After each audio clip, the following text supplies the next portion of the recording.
Hey everyone. आज फिर हम डॉक्टर जिनेंद्र जैन के साथ दूसरा एपिसोड कर रहे हैं।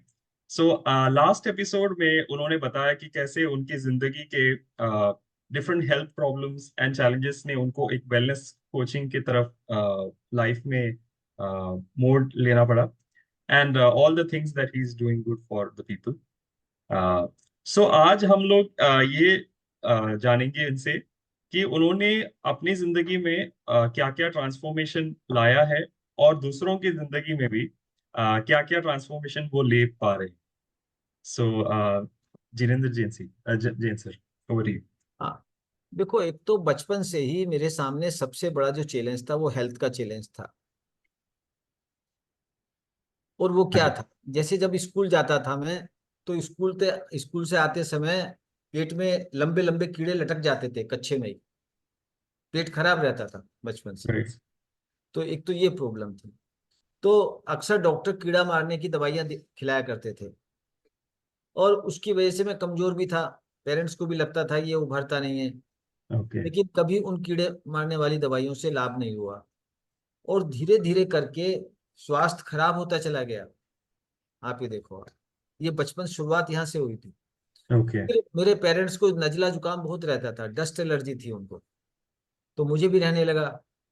कॉन्स्टिपेशन की प्रॉब्लम पेरेंट्स को थी, मुझे भी रहने लगी। इस तरह से जिंदगी में 1 दर्जन से ऊपर लाइलाज बीमारियां हो गई। ओके। आंखों पे चश्मा लग गया, साइनसाइटिस की प्रॉब्लम, ओके। टोंसिलाइटिस। एक बार तो 4 4 ऑपरेशन बोले हुए थे। एक डॉक्टर ने कहा कि साइनसाइटिस पंचर करना है, एक ने कहा टोंसिल निकालने हैं, एक ने कहा हड्डी का ऑपरेशन करना है, हड्डी टेढ़ी है आपकी नाक की, हम्म। एक ने कहा मांस बढ़ा हुआ है। ओके। फिर एक्जिमा की प्रॉब्लम थी। तो ऐसे 1 दर्जन से ऊपर लाइलाज बीमारियां थी। हम्म। और इलाज करते करते बीमारियां बढ़ रही थी। और एक समय आया कि I was so depressed. Okay. देख रहा था यार, सालों हो गए, बड़े बड़े डॉक्टर, वैद्य, हकीम सबको दिखा लिया, क्या होगा? तो एक बार सबसे जो बड़े डॉक्टर थे मेरठ में मेडिकल कॉलेज के, उनका 6 महीने इलाज चला। और बाद में वो कहने लगे, मिस्टर जैन, आपकी बीमारियां तो एलर्जी का, इसका कोई इलाज नहीं है। उस दिन I was so depressed. Desperation के क्षणों में मुझे नहीं मालूम था मुझे जीवन के कुछ ऐसे सूत्र मिल जाएंगे जो देखते ओके। देखते मेरी 1 दर्जन से ऊपर लाइलाज बीमारियों को ठीक कर देंगे। राइट। तो कैसे शुरुआत हुई उसकी? एक और मेंटर मिले। ऐसे समय में उन्होंने गाइड किया, और देखा कि बीमारियां रिवर्स होने लगी। फिर ओके। फिर ऐसे में लोगों को ढूंढने लगा, और कितने लोगों से मैं मिला मैं। तो पहले जो मेंटर थे मेरे, जो चिकित्सा के क्षेत्र में, डॉक्टर रविंद्र शर्मा उनका नाम था। ओके। तो उन्होंने प्राकृतिक चिकित्सा की कुछ मुझे विधियां बताई। जैसे उसमें एक हॉट फूड बात था। जैसे मुझे नजला बहुत रहता था, तो ओके। हॉट फूड बात बताया उन्होंने, और वो ठीक होने लगी बीमारियां। तो इस प्रकार ये शुरुआत हुई, और हेल्थ में ट्रांसफॉर्मेशन हुआ। और देखते ओके। देखते मेरी सारी बीमारियां ठीक हो गई। तो फिर मुझे अच्छा। लगा कि मुझे यही काम करना है, यही काम करना है। ओके। Got it. सो आप ये आपकी जिंदगी में तो चेंजेस आप जो भी डॉक्टर ने सजेस्ट किया उससे लाए। फिर आपको ये इंटरेस्ट कैसे जता कि मतलब मुझे और ज्यादा उस पे रिसर्च करना है। आपने बोला कि 30 40 साल तक आपने उस पे बहुत ज्यादा रिसर्च किया है। तो what were your motivation and how did you find your way through the research. देखो, उसमें क्या हुआ, ये कहने के लिए तो सरल है। जब मुझे रिवर्सल होना शुरू हुआ, तो वो एक समय लगा, उसमें कई साल लग गए हम्म। लोगों को ढूंढने में, सीखने में, करने में। तो घर वाले भी परेशान हो गए, यार ये आदमी बार बार चला जाता है, और कभी कुछ करता है, कभी कुछ करता है। क्योंकि राइट। अल्टरनेटिव मेडिसिन जितनी सरल दिखाई देती है उतनी सरल है नहीं, बहुत समय लग जाता है। जैसे नेचुरोपैथी है, योगा है, मेडिटेशन है। राइट। तो बार बार कैंप में जाना, बार बार ये जाना, घर वाले और सब परेशान हो गए थे। ओके। तो मुझे सफलता तो मिली, लेकिन वो बहुत कठिन था रास्ता। ओके।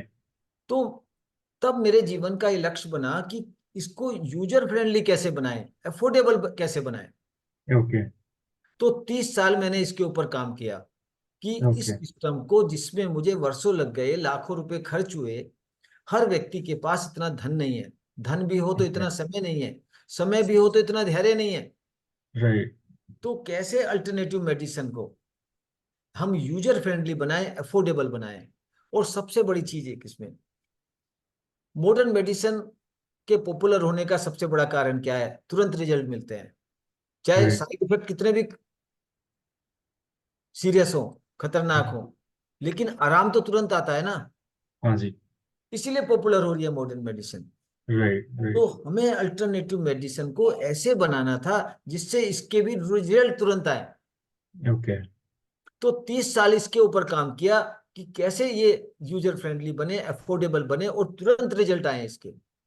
ओके। 30 साल मैंने इसके ऊपर काम किया। अपने काम से जो समय और धन बचाता था, मैं इसी के ऊपर लगाता था। ओके। ओके। पत्नी ने भी मेरी सहयोग किया। कभी हमने गाड़ी, साड़ी और गहनों को अपग्रेड करने पे खर्च नहीं किया। ओके। लेकिन 30 साल के बाद जो परिणाम आए बहुत अद्भुत थे। इस हम्म। निष्कर्ष पे पहुंचा कि केवल 6 बातें हैं और 6 दिन चाहिए, महीनों और वर्षों की जरूरत नहीं है। ओके। 6 दिन में हम reversal of disease, reversal of ageing को प्रमाणित कर सकते हैं। ओके। 6 दिन में दवाइयों को टेपरिंग करना ही पड़ेगा। ओके। किसी भी बीमारी को रिवर्स करने को प्रमाणित किया जा सकता है विद इन 6 डेज। ओके। सो जे जो आप बोल रहे हो कि 6 days, आपने शायद उसको शतावश्यक करके नाम भी दिया है। Can you tell us a little about those 6 principles for the viewers?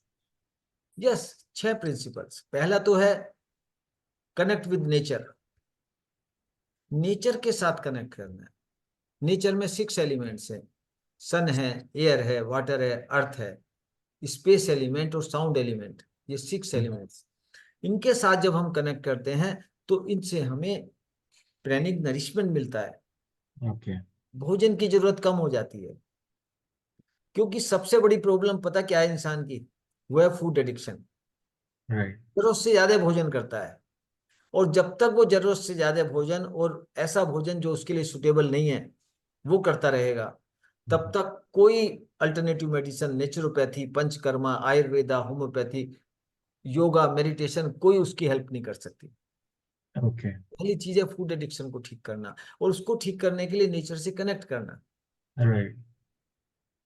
और अमेजिंग। दूसरी चीज है, दूसरा एलिमेंट शुद्ध योग। बॉडी एंड माइंड को प्योरीफाई करना है।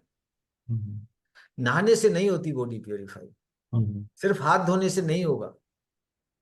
शरीर के भीतर जो पेस्टिसाइड्स, केमिकल्स हैं, जो गंदगी इकट्ठा हो जाती है, उसको जब तक क्लीन नहीं करेंगे तब तक कोई वैक्सीनेशन, मेडिसिन हमें बीमार पड़ने से नहीं रोक सकती। ओके। देखो ना, एक कूलर में आप स्वच्छ जल भरते हो, 3 दिन के बाद पानी मैला हो जाता है, तो मलेरिया राइट। के कीटाणु वहीं पैदा हो जाते हैं। करेक्ट। तो अंदर गंदगी है शरीर के अंदर, और मन के अंदर भी गंदगी होती है। Negative thinking, right. डर है, गुस्सा है, नाराजगी है, गिल्ट है। तो मन की गंदगी अलग है, शरीर की गंदगी अलग है। ये दोनों मिलकर साइकोसोमेटिक, हर बीमारी साइकोसोमेटिक है। मन का भी कारण है और शरीर का भी कारण है। तो उसको ओके। प्योरीफाई करना है हमें 6 लेवल पे। तो ओके। दूसरा सूत्र है हमारा। ओके। और तीसरा सूत्र क्या है? स्वधर्म। अपने स्वधर्म को समझना है, जो आपसे अक्सर मैं बात करता हूँ। एट्टी हाँ फाइव जी। Percent people all over the world are happy with their job. उस काम से संतुष्ट नहीं है जो वो काम कर रहे हैं, कुछ और करने का भाव रहता है उनका। उनका जैसे साइंस का स्टूडेंट्स, वो पेंटिंग बना रहा है, देखो ना आप, करेक्ट। पेंटिंग में रुचि है उसकी। लॉ पढ़ रहा है और थिएटर में रुचि है। हाँ अभी जी। एक लड़की से मिला, लॉ कर रही ओके। है, ओके। और मजा थिएटर में आता है। तो वकील बन भी जाएगी वो, और हो सकता है सफल भी हो जाए, लेकिन खुश नहीं रह सकती वो। राइट। राइट। और हेल्दी कैसे रहेगी अगर काम ही उसके लिए बोझ है तो? हाँ तो जी। तीसरा सूत्र है स्वधर्म को डिस्कवर करो और उसको परस्यू करो। ओके। और चौथा सूत्र है how to preserve our vitality. हम अपनी वाइटिलिटी को कैसे प्रिजर्व करें? एक बच्चे को देखो ना, बच्चा कितना ऊर्जित रहता है। और जैसे जैसे उम्र बढ़ती है वैसे वैसे हमें क्या हो जाता है? राइट।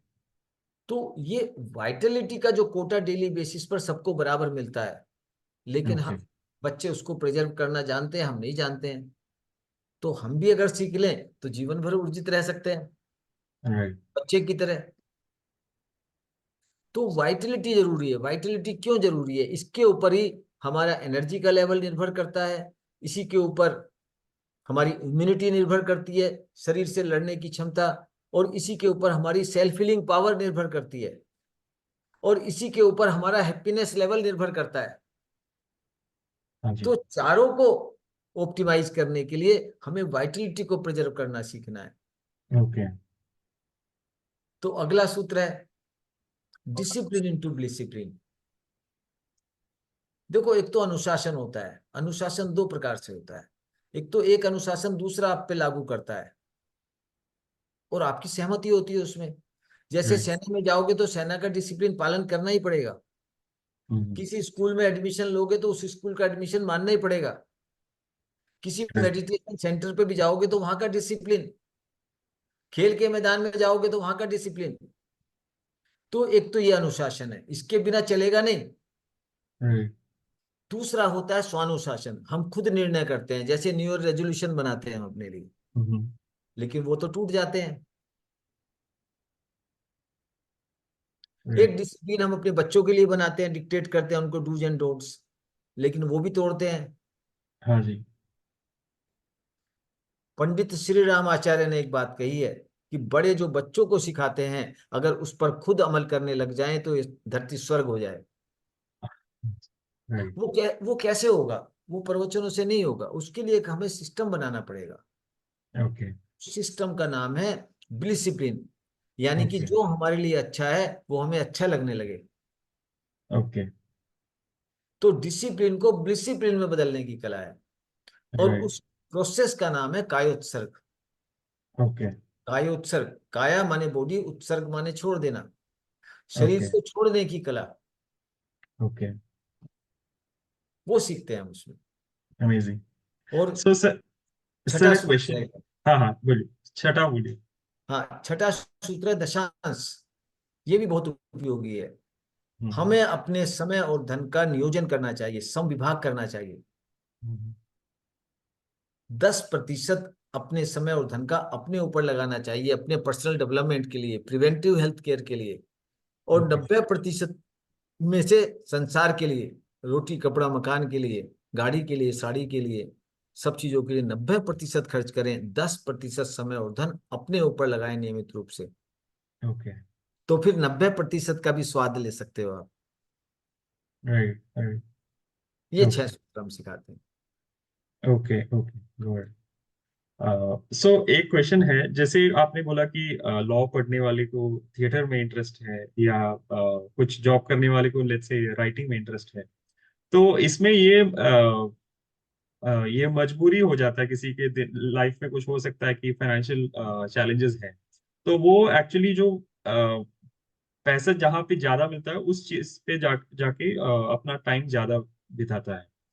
तो ये वाले जो ट्रांजिशन पीरियड है, और हो सकता है कि जो पेंटिंग या कुछ अपने हॉबी में जो उनको मोनेटाइजेशन करने में बहुत ज्यादा टाइम लगे और समय लग जाए, तो उस चीज को आप कैसे लोगों के लिए क्या एडवाइस देते हो कि वो मैनेज कर पाए? देखो, सबसे पहले तो ये गड़बड़ हुई कैसे उसको समझना चाहिए। जैसे फूड एडिक्शन, एक मैंने बात की, उसकी शुरुआत बचपन में हो जाती है।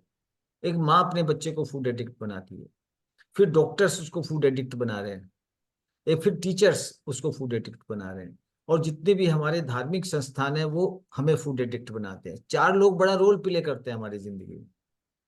इसी प्रकार एक बच्चा जो संसार में आता है उसको मालूम है उसको स्वधर्म क्या है। जैसे एक मछली को तैरना, एक सचिन तेंदुलकर को क्रिकेट खेलना, ये हम्म। स्वाभाविक बचपन से ही होता है। हमें पहचानने की जरूरत है। अगर पेरेंट्स समझदार हैं तो गर्भ में मालूम पड़ता है बच्चे का स्वधर्म क्या होगा। नहीं मालूम पड़ा तो जन्म के बाद 3 साल के अंदर, तब भी मालूम नहीं पड़े तो 3 साल जो प्ले स्कूल के होते हैं उसमें मालूम पड़ना ही चाहिए। स्कूल का काम ही यही है। और पहले ऐसा ही होता था, 64 कलाओं से परिचय कराया जाता था बच्चे का। अच्छा, तब भी नहीं राइट। हो पाया, मान लीजिए तब भी नहीं हो पाया, अब क्या करें, आप तो डिस्ट्रैक्ट हो गए। तो हाँ अब जी। भी यही करना है, उसको फाइंड आउट करना है, और फाइंड आउट करके उसमें योग्यता हासिल करनी है, और ओके। योग्यता हासिल करके धीरे धीरे धीरे धीरे आप वो प्रमुख हो जाए, जो दूसरा काम है वो गौण हो जाए आपके लिए।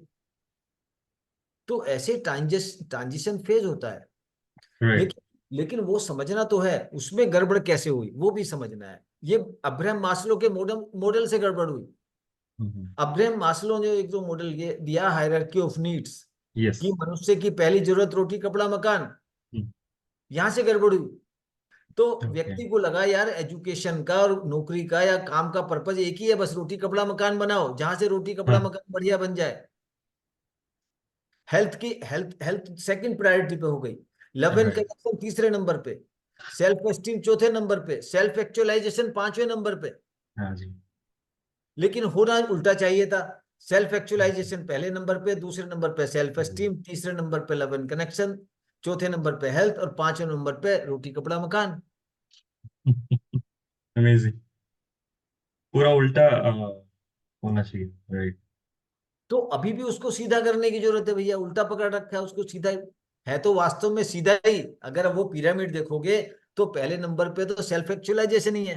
हाँ जी। तो राइट। उस पे काम करना होगा, और उसे करने का एक बहुत सरल तरीका हमने निकाला है, कि व्यक्ति 1 साल वॉलेंटियरिंग करे किसी ऑर्गेनाइजेशन में, किसी भी व्यक्ति या किसी व्यक्ति के साथ करे जो भी उसका रोल मॉडल है, राइट। उसके साथ 1 साल रहे, जितना भी समय आपके पास एक्स्ट्रा है वहां लगाए, उससे सीखे समझे, उसकी जिंदगी को देखे, उसकी जिंदगी क्या है उसको समझे। ओके। और 1 साल वो लगाएगा, मतलब 1 साल कोई ऐसा काम किसी के साथ करे जो वो फ्री भी कर सकता है। राइट। 1 साल फ्री करे वो, अपना 200% देकर करे। हम्म। तो 1 साल के समय में कोई भी व्यक्ति या बच्चा अपने स्वधर्म को डिस्कवर कर सकता है। ओके। ओके। समझ गया। सो ये एक अच्छा बात बोला कि वॉलंटियरिंग करें ताकि आप समझ जाए अपने आप को। तो इसमें कुछ कुछ चैलेंजेस आते हैं, जैसे काफी सारे जो आपके समय हैं वो बंधे हुए रहते हैं, जैसे आपने बोला कि लव एंड कनेक्शन फैमिली में देने होते हैं और अपने पर्सनल भी रहते हैं। लेकिन ये वाला जो समय निकालने का जो कष्ट है, उसको आप कैसे टाइम मैनेजमेंट एडवाइस देंगे लोगों को?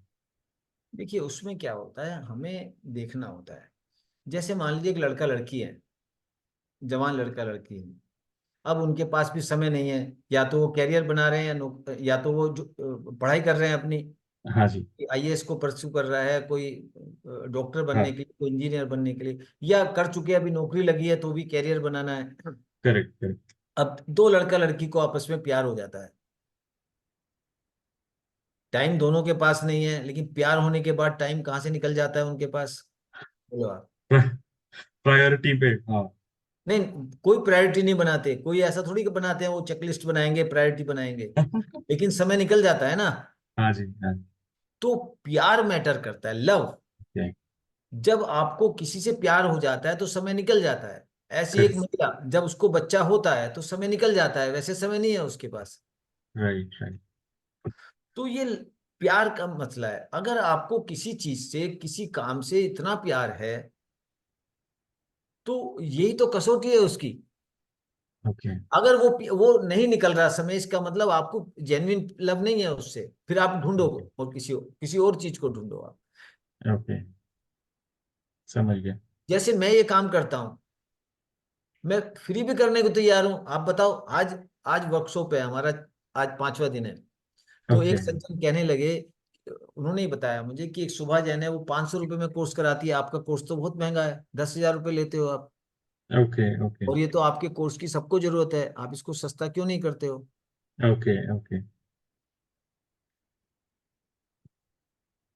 तो मैंने उनसे यही कहा कि भाई आप बताओ मुझे कैसा तरीका है, मैं करने को तैयार हूँ। वो सिस्टम आप बताओ जो वो करती है, कैसे करती है वो।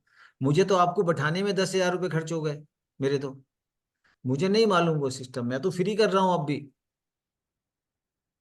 हाँ जी। तो कहने का मतलब ये है कि जब स्वधर्म आज भी इतने लोग आते हैं, कोई मुझे कहे कि मैं नहीं दे सकता पैसे, मैंने कहा जब हो तब दे देना। लेकिन आपको कहीं ऐसा कोई व्यक्ति नहीं मिलेगा, जितने भी प्रोफेशनल लोग मिलेंगे उनको भैया पैसे दो तो ठीक है, नहीं तो नहीं।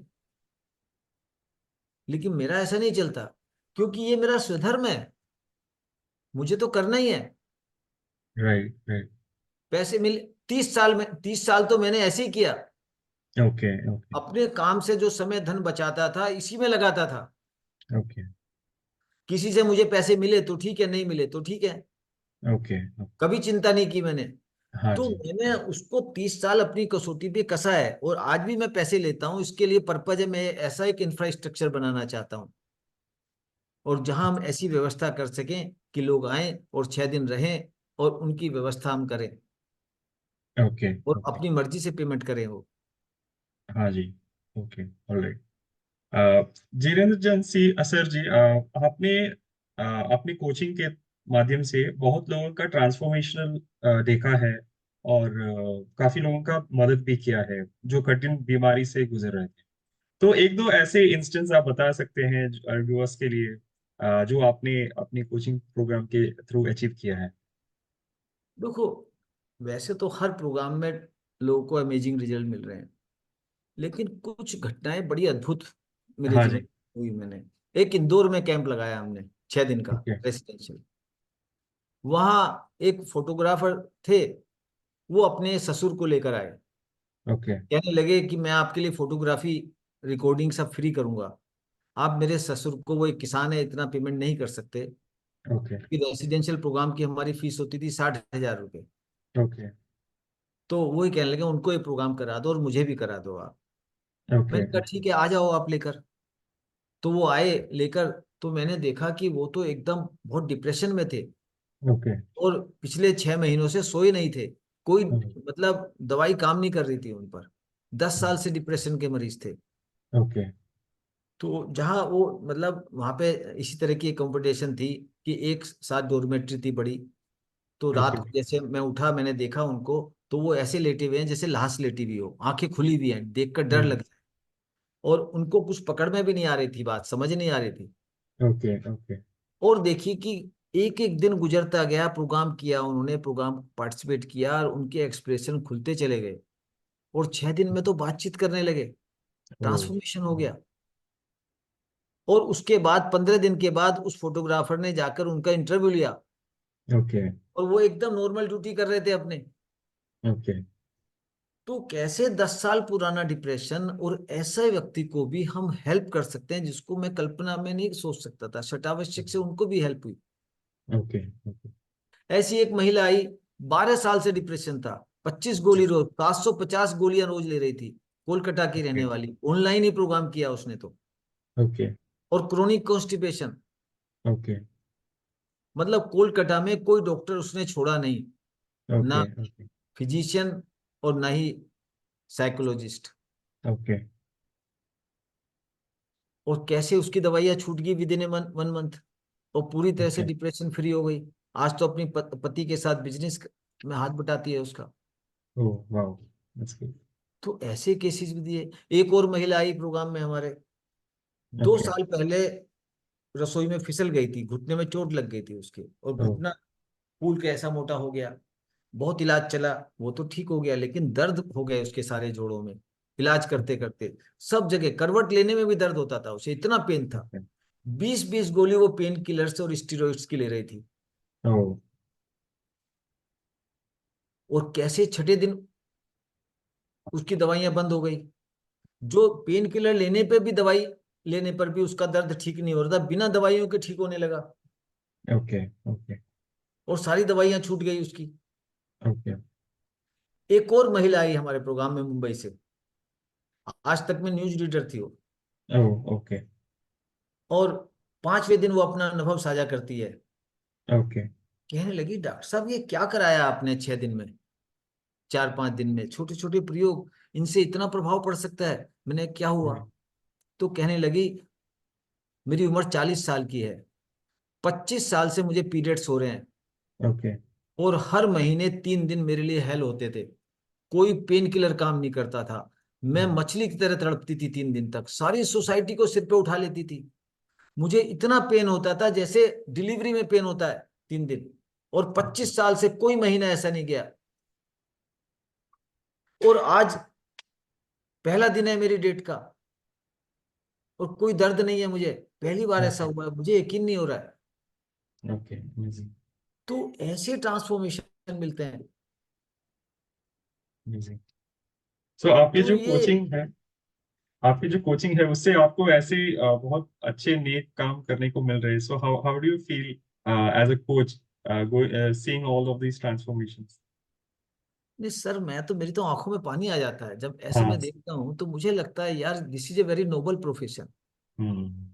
अब आज ही आप देखो, एक महिला आई दिल्ली से, प्रभजोत कौर नाम है उसका। कहने लगी मेरी बहन इतनी परेशान रहती थी, बीमार रहती थी, छोटी बहन, मैं उसके लिए बड़ी चिंतित रहती थी।